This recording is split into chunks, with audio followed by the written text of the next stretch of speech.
walked through the fire, felt the heat on my face, pressure all around me, but I still found grace.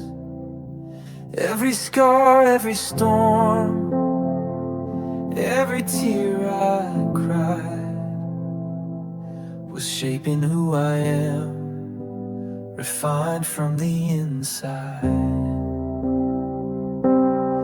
I'm not